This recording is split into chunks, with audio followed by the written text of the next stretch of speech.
Assalamualaikum warahmatullahi wabarakatuh. Alhamdulillah guys, aku selalu bersyukur padamu ya Rob, dan aku tidak menyangka aku bisa sebangkit ini kembali di Taiwan seperti saat di Indonesia saat aku menjalankan usaha sendiri di usiaku yang sangat muda, 22 tahun, anakku usia 1 tahun menemani perjuanganku, panas hujan bukanlah suatu penghalang, yaitu tahun 2008 sampai 2012. Awalnya dari modal 50.000 guys, 100 NT seperti ini uang Taiwan ya, 50.000 uang Indonesia tuh. Itu pun bukan uangku sendiri, itu adalah uangnya tanteku, DP-an baju. Terus aku sodorkan ke bos besar Ndolopo, Madiun, Jawa Timur yang aku kenal saat aku menjadi sales pasar-pasar, sales toko-toko, kerja grosir plus ART rumah tangga guys, campuran kerjaku ya saat itu. Dan pada akhirnya guys, aku diberi kepercayaan sesuai orderan yang aku minta, diladeni, bahkan lebih dari orderan, aku ambil lebih ya. Dan dibawain 2 terobos dengan uang Rp50.000 itu tadi. Akhirnya aku pegang kepercayaan, aku pegang erat ya, terus aku bawa pulang. Saat itu aku masih trauma naik sepeda motor karena aku sebelum nikah kurang 5 bulan tuh sempat mengalami kecelakaan sepeda motor sama mantan suami ya. Malam suro guys, itu lumayan parah, tanganku cedera yang kanan ya guys ya. Oke guys, otomatis aku trauma naik sepeda motor. Saat itu aku masih diantarin bapakku kemana-mana naik sepeda motor dan dicarikan pelanggan, dikenal-kenalin ke tetangga-tetangga desaku ya guys. Walaupun aku rumahnya Ponorogo dan dekat dengan tetangga desa, aku nggak kenal orangnya guys. Karena aku dari lulus sekolah itu aku merantau terus, belajar kerja. Dari lulus SMP ya, ambil ijazah jam 12, jam 2 aku ikut kerja tetanggaku di Surabaya dengan gaji 125, yaitu di tahun 2001 guys ya. Itu aku kerja 6 bulan di Surabaya, nggak bisa balik lagi karena aku belum berpengalaman, seusia aku masih belasan tahun ya guys ya. Teman-teman pada nggak ada yang balik, otomatis pada kerja ke Jakarta babysitter, aku ikut-ikutan juga. Di sana naik gaji guys, aku gajiku lumayan guys, tahun 2022 ya, di Jakarta itu 2002 maksudnya, bukan 22, 2002. Itu dengan gaji 475 per bulan, lumayan ya guys. Sayang sekali aku di sana itu sakit parah waktu Jakarta banjir gede guys itu ya, masuk rumah di rumah bosku ya. Tuh akhirnya aku disuruh pulang sama ibuku, saat itu bapakku masih jadi TKI di Malaysia ya. Karena bapakku pulang berhenti jadi TKI itu 2006 bulan 5, aku mau nikah kurang seminggu. Sampai saat ini bapakku di rumah bertani dan berternak. Nah, seperti itu guys ceritanya. Jadi di setiap kehidupan, di setiap konten-kontenku ini apa guys, suatu kisah nyataku. Jadi bukan cuma asal-asal ngomong, bukan cuma asal ngonten ya guys. Jadi benar-benar menceritakan suatu kisah nyataku, itu adalah suatu penyemangatku, suatu motivasi untuk diriku, benar-benar menginspirasi untuk aku sendiri ya guys. Kalau kalian ikut tersemangati, termotivasi, berarti kalian juga luar biasa gitu ya. Dan intinya aku tidak menyangka bisa sebangkit ini, dan setelah aku mengalami apa guys tadi, musibah dari Indonesia, setelah aku bisa mewujudkan pertama rumah impianku, rumah impian pertama lantai 1, lantai 2 rumah samping, itu berjuang sama mantan suami, tapi itu di tanahnya ibu mertua ya guys ya, ibunya mantan suami, di dekat jalan raya strategis guys. Rencananya lantai 1, lantai 2 itu untuk usaha ya, karena aku mempunyai skill dan bisnis berbisnis, dagang berdagang pengalaman ya guys ya. Nggak taunya Allah berkehendak lain, yaitu 2012 bulan 4 ya guys ya, itu aku mengalami musibah.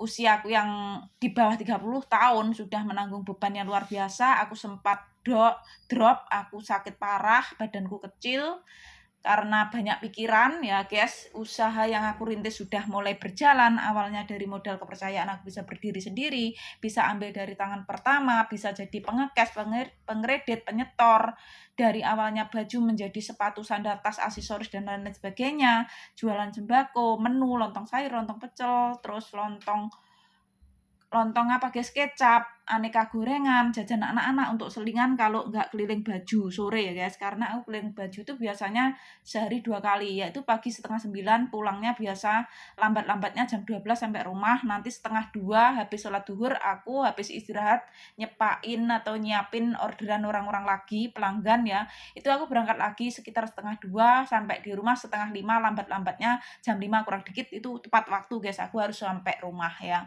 Karena aku sambil ngurusi anak juga, kalau anak nggak bisa ditilap selalu ikut aku. Dari anak awalnya usia 1 tahun aku gendong ajak keliling, itu sampai anakku tuh usia 4 tahun bisa berdiri di depan pegangan spion guys. Luar biasa perjuanganku di usia muda ya guys ya. Tapi kerja keras hasil tidak pernah untuk mengkhianati aku guys. Jadi intinya aku ke Taiwan gara-gara tertimpa musibah nominal bukan dikit, mantan suamiku ratusan juta rupiah dari para nasabah itu tadi guys. Andai kan mantan suamiku tidak tertimpa musibah, mungkin aku nggak kenal di Taiwan guys ya, karena sudah mempunyai usaha sendiri, menjalankan usaha sendiri sudah berjalan, terus tetap bisa kumpul dengan keluarga, kemungkinan besar ya tidak akan terjadi perceraian atau rumah tanggaku kandas. Ya, tapi semua itu sudah diatur sama yang Maha Kuasa yaitu Allah Subhanahu wa taala, guys. Kita sebagai umatnya cuma bisa merencanakan dan selebihnya tetap Allah yang akan menentukan. Seperti itu, aku tetap sabar, ikhlas menjalani apa yang Allah berikan kepadaku, entah itu cobaan, rintangan, entah itu kebahagiaan, itu aku selalu bersyukur, ikhlas saja, selalu bertawakal, tetap ingat jaga sholat 5 waktuku. Itu saja guys yang dalam hidupku ya guys ya. Jadi intinya aku walaupun bekerja di luar negeri tetap selalu aku jaga untuk sholat 5 waktuku ya guys. Seperti itu aku benar-benar bersyukur banget mendapatkan bos yang menghargai agamaku, menghargai sesama juga. Jadi intinya aku tidak mengutamakan gaji dulu itu guys. Saat aku belum digaji ART resmi rasa gaji pabrik ya guys, gajiku masih normal gaji Taiwan. Itu sempat dapat tawaran dari teman, kamu nggak pengen gaji yang besar mbak, terus bisa libur setiap bulannya. Aku tidak menghiraukan tawaran teman ya. Intinya aku menjawab, sudahlah aku syukuri dengan apa yang ada sekarang. Yang penting bosku baik, gaji lancar, aku bisa komunikasi dengan keluargaku udah bahagia. Nggak taunya ternyata bosku menggaji aku luar biasa, lebih dari gaji normal Taiwan. Bener-bener aku bersyukur itu semenjak kejadian 2019 bulan 10 uangku yang dibawa temanku 266 juta itu guys. Jadi intinya aku dari Indonesia tertimpa musibah mantan suami ya, ratusan juta rupiah, aku sudah bangkit, aku bisa bayar utang-utang ratusan juta, mulai menabung, nggak taunya 2019 bulan 10 tertimpa yang kedua kalinya aku. Yang uangku dibawa temanku orang Semarang, Jawa Tengah, Kota Mijen, cewek, aku anggap adik di sini ya guys ya, tapi sudah keluar 66 juta kurang 200 juta jalur aman guys, sudah aku urusi, dikasih uang bosku juga, bos Taiwan yang aku ikuti ini 35.000 NT setara 17,5 juta, jadi jalur aman aku urusi 2020 bulan 2 tanggal 9 hari Minggu. Dan pada akhirnya guys, aku tetap semangat dan semangat. Nggak taunya bosku tuh menggaji aku full, ART resmi rasa gaji pabrik, dan dinaikkan gaji. Awalnya tuh dinaikin 3.000 NT, yaitu terus ditambah lagi bulan 4, 5, 6, 5, 6, 7 ya guys, 3 bulan aku tarik gaji sekaligus 3 bulan, itu dinaiki lagi 3.000 NT, jadi terima gaji 6.000 NT itu semenjak aku 2021 bulan 5, 6, 7 guys, terima 3 juta per bulan, 3 juta lebih per bulan ya, kenaikan gaji. Kalau dibebasin potongan agent, digaji full itu sudah habis itu kejadian temanku 2019 itu. Dan pada akhirnya jarak 1 tahun kemudian guys, aku benar-benar bersyukur aku bisa mewujudkan rumah impianku yang kedua, yaitu lantai 1, lantai 2, dan alhamdulillah sekarang down lantai 1. Semangat untuk lantai 2 habis finishing ya guys ya. Dan itu ceritanya guys, aku sebelum ke Taiwan sudah bangun lantai 1, lantai 2 rumah samping itu tadi ya guys. Dan itu masih berdiri saja ya guys, belum apa-apa. Itu padahal ibu mertua sudah jual truk juga loh. Masih kurang. Dan pada akhirnya 2016 ya, aku cuti pertama itu seharusnya kan aku punya gaji cuma 2 bulan gaji. Sama dapat uang Imlek tuh 1 bulan gaji. Seharusnya aku cuma punya uang 3 bulan gaji guys, cuti pertama pulang. Nah, karena aku menurut bosku menurut sarannya aku disarankan untuk menabung, dan saat itu guys, karena aku menjalankan usahaku di Indonesia sama mantan suami, jadi aku dari Taiwan tuh cuma mengasih orderan saja, mereka ngasih orderan, teman-temanku yang order dikirim di Indonesia. Jadi ada yang bayar di Taiwan, ada yang bayar di Indonesia, seperti itu. Pada akhirnya aku punya uang guys, seperti itu. Punya uang, aku pulang setiap bulan aku disarankan bosku untuk menabung 10.000 NT ya. Dan awalnya aku menabung itu 2015 tuh 200 NT guys, 2 lembar gini loh yo. 2 lembar nih, 200 NT itu enggak ada 100.000 rupiah uang Indonesia dulu ya. Dan pada akhirnya guys, aku menabung setiap bulannya 10.000 NT, 10.000 NT, uang selebihnya aku pegang sendiri untuk modal. Tuh, aku menabung selama 14 bulan, dan alhamdulillah itu aku berikan kepercayaan kepada temanku namanya Nduklis, orang Magetan, Jawa Timur ya, Mas Pati guys.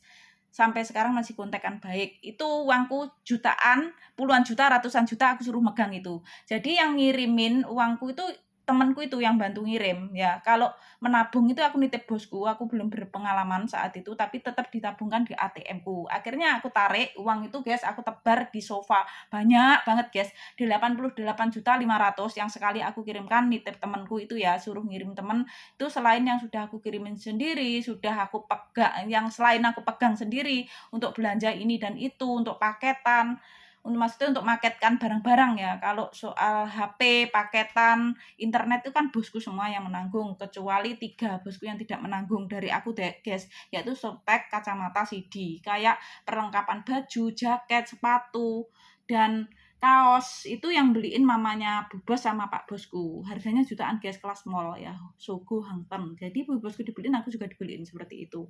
Jadi intinya seperti itu guys, aku benar-benar bersyukur, nggak menyangka aku bisa sebangkit ini gitu loh ya. Dan yang aku sedihkan lagi, setelah aku bangkit dari cobaan ekonomi 2 kali tertimpa musibah ratusan juta, awalnya sebelum ke Taiwan, dan yang kedua sudah di Taiwan kerja berapa ya, 2013 aku masuk Taiwan, 2019 kurang lebih hampir 6 tahun ya guys, kurang lebih hampir 6 tahun kerja di Taiwan, tertimpa musibah yang kedua kalinya itu 266 juta, tapi jalur aman ya guys, udah dikasih 66 juta kurang 200 juta jalur aman, karena sudah aku temui di rumahnya temanku itu, Semarang, Jawa Tengah, Kota Mijen. Dan pada akhirnya aku bangkit kembali, aku bisa mewujudkan rumah impianku yang kedua itu tadi yang aku ceritakan, lantai 1, lantai 2 rumah samping, jarak 1 tahun uangku di bawah temen ya, itu sebenarnya uang jatah beli mobil guys.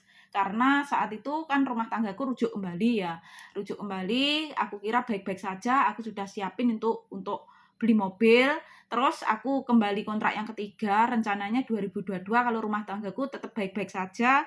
Ya udah, aku maunya menetap di rumah, aku sudah ada uang untuk modal, untuk memperbaiki rumah yang lantai 1, lantai 2, karena yang rumah samping ya guys sudah aku perbaiki saat aku cuti pertama. Aku menabung lewat bosku.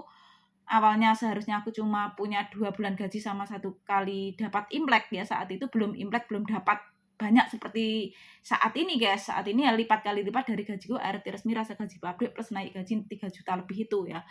Saat itu aku bisa membawa pulang ratusan juta rupiah, ngantongi uang itu bisa untuk renovasi dan finishing rumah samping. Jadi sudah cantik rumah samping ya, intinya seperti itu. Tinggal membereskan lantai 1, lantai 2. Rencananya aku balik kontrak ketiga untuk beresin rumah yang lantai 1, lantai 2, dan untuk modal, uang persediaan untuk mobil kan sudah ada yang dibawa temanku itu kan gitu rencananya. Ternyata Allah berkehendak lain, di saat aku bangkit bisa melewati cobaan 2 kali musibah yang luar biasa itu tadi ya guys ya, ratusan juta rupiah semuanya itu tadi, sama aku bisa bangkit kembali bikin rumah yang kedua kalinya, lantai 1, lantai 2 itu tadi, tapi down lantai 1 saat ini. Itu ternyata 2021 bulan 1 tepatnya tanggal 12 hari Selasa, Allah berkehendak lain ganti menguji rumah tanggaku kandas ya, begitu guys. Jadi intinya rencana Allah tuh lebih indah daripada rencana kita, dan alhamdulillahnya aku bisa bangkit kembali seperti saat sebelum tertimpa musibah ratusan juta rupiah lagi guys. Dan intinya aku bisa menabung, bisa mencapai apa yang aku cita-citakan sesuai target, sesuai impian, walaupun uangku masih di temanku masih ada 200 jutaan itu tadi ya guys. Itu intinya dikembangkan sama ibuku untuk sawah-sawah, untuk gade-gade gitu guys. 5 tempat ya lumayan guys kalau panennya bagus gitu loh selain sawah sendiri. Nah itu guys yang aku benar-benar bersyukur. Jadi di balik ujian Allah itu memberi hikmah yang terindah. Jadi kita jangan berkecil hati apabila Allah memberikan ujian cobaan kita bertubi-tubi. Jadi Allah itu memberi ujian kepada kita bukan di luar batas kemampuan kita guys. Jadi intinya tetap semangatlah ya, ambillah hikmahnya saja dan jangan lupa kita selalu mau bertawakal, bersyukur. Intinya berdoa disertai berusaha, pantang untuk menyerah, tetap semangat. Insya Allah indah pada waktunya guys. Ini benar-benar cerita real kisah nyataku guys. Seperti itu ya. Jadi kita tetap semangat saja karena dibalik cobaan, dibalik ujian yang Allah berikan kepada kita itu sebenarnya bukan di luar batas kemampuan kita guys. Allah itu tahu kita itu mampu, kita bisa melewati. Jadi semakin Allah memberi cobaan, rintangan yang bertubi-tubi, kita itu semakin dekat, semakin ingat kepada Allah. Seperti itu guys sebenarnya ya. Jadi intinya jangan berkecil hati ya. Jadi ini pengalamanku, semoga bisa motivasi untuk memotivasi kalian semua. Jadi intinya banyak cobaan, banyak rintangan yang aku alami. Jadi kalau kalian melihat aku saat ini banyak yang bilang enak Mbak kamu itu kerja, bosmu gaji kamu gede, kamu dapat ceperan dan kamu nggak pelit bos kamu gini gitu ya. Mungkin ini adalah hadiah yang terindah, hadiah manis yang Allah berikan ke aku setelah Allah memberi cobaan ujian yang luar biasa ke aku tetap semangat, aku tetap sabar, ikhlas, tawakal. Mungkin inilah suatu hadiah untuk aku. Aku gitu saja guys, menganggapnya seperti itu. Jadi aku tetap semangat, tetap ingat kepada Allah. Makanya guys, nggak tahu ya tahun 2022 setelah aku cerai 2021 bulan 1 ya, 2022 malam tahun baru ya, aku benar-benar bikin status lah. Intinya hidupku aku awali dari hidup selayaknya bayi yang baru lahir. Jadi intinya manusia itu tiada yang tidak luput dari salah, kilap, dan dosa ya guys. Aku sendiri bukanlah wanita yang sempurna, bukanlah orang yang lepas dari dosa, tidak mempunyai kilap, tidak mempunyai salah ya guys. Aku justru masih berlumuran salah, berlumuran dosa, banyak kilap. Jadi di setiap apa yang sudah terjadi, intinya yang sudah aku alami ya guys, itu diambil hikmahnya saja buat pelajaran dan pengalaman, dan tetap ingin menjadi yang bisa lebih baik lagi gitu guys. Dalam pemikiranku, nggak tahu tiba-tiba itu aku ada keinginan untuk umroh ya guys. Kalau haji sih pengen ya guys, tapi kalau haji kan lama ya guys. Aku sampai curhat ke bosku, ditanggapi guys. Pertama ditanggapi, mau minta maaf kepada Allah Mini, aku bilang iya. Dan kedua itu ditanggapi 3 kali guys ditanggapi. Yang kedua itu Sabtu 29 bulan 11 2022 ya. Ditanggapin nanti kalau memang aku ada keinginan untuk haji, bos mau bantu biayai. Terus kapan itu juga ngomong ya, dah 2023 ini. Juga bos ngomong, enggak apa-apa nanti bos biayailah, bantu biayai kalau kamu ada keinginan gitu guys. Subhanallah, aku benar-benar guys, terharu gitu loh ya. Orang agamanya tidak sama dengan kita gitu loh, tapi dia tuh peduli dan mau membantu gitu loh. Terus bosku itu ternyata ngomong, iya Mini, orang muslim di Taiwan juga ada loh yang haji Mini gitu. Taunya bosku tuh haji, bukan umroh teman-teman, haji pahamnya. Tapi nanti kayaknya aku ambil yang umroh bos, biar cepet. Gak apa-apa kalau kamu mau haji Mini, bos bantu biayai lah. Nah, subhanallah bosku itu peduli banget sama anakku juga guys. HP-nya anak rusak dibantu 13.000 NT setara 6.747.000 saat itu ya. Pokoknya kurang lebih 8 juta sama ibuku ngasih uang 2.000 untuk wifi guys. Tahun 2022 pas Imlek. Selain ngasih aku HP, ngasih beliin baju lah, ngasih makanan yang kesukaanku tuh nggak terhitungkan, jutaan, puluhan juta guys untuk aku, anakku, ibuku. Bosku nggak pelit, nggak hitungan.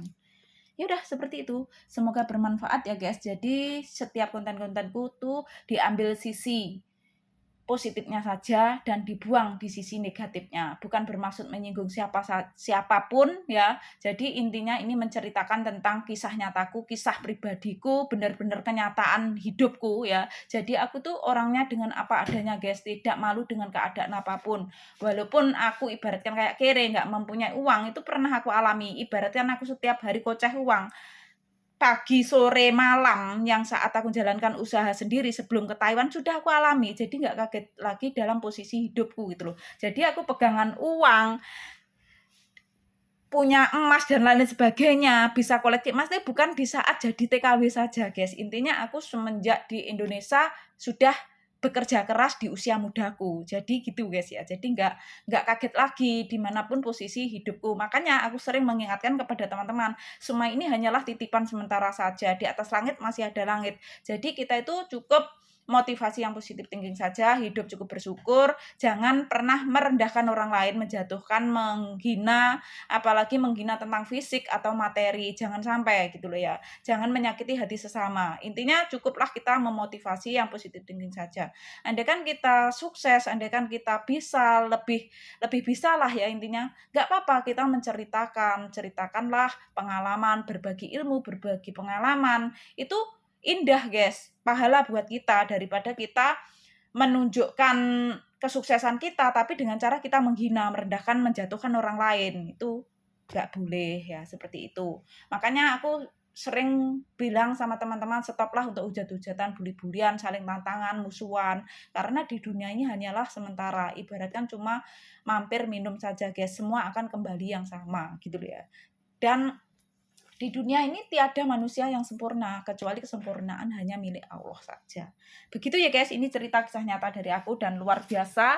Dari setiap cobaan, rintangan yang Allah berikan ke aku jalani dengan sabar ikhlas, tetap tawakal. Alhamdulillah indah pada waktunya dan alhamdulillah aku bisa bangkit kembali, bisa mencapai apa yang aku inginkan. Makanya di sini guys selama hampir 10 tahun ya, kurang 2 bulan, aku tidak pernah mengambil cuti liburan pribadi. Karena apa? Aku di luar negeri tidak untuk foya-foya, tidak untuk libur-liburan. Walaupun aku tidak liburan cuti pribadi, alhamdulillah aku sudah bahagia, happy. Bos ngajak jalan-jalan keluar kota. Sebelum COVID-19 sering guys kita diajak keluar kota sama Bu Bos ke Hualien, ke Kenting, ke Pintung, nginep dari hotel satu pindah ke hotel satu 3 hari 4 hari seperti itu.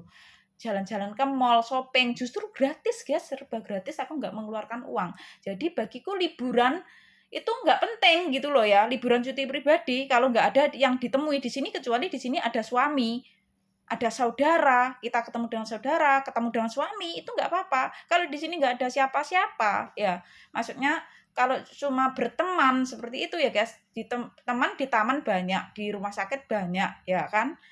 Kita cukup bisa komunikasi dengan keluarga dengan baik, kerja kita baik, merawat pasien baik, udah cukup ya. Jadi pulang membawa kesuksesan. Jangan cuma kita di sini untuk foya-foya, terus pulang kita nggak bawa apa-apa, nggak bawa kesuksesan. Wah, itu sangat rugi banget guys. Kita jauh-jauh kerja ke luar negeri, jauh dengan keluarga. Kalau kita pulang sampai tidak bawa kesuksesan, itu rugi besar guys ya. Rugi, bener.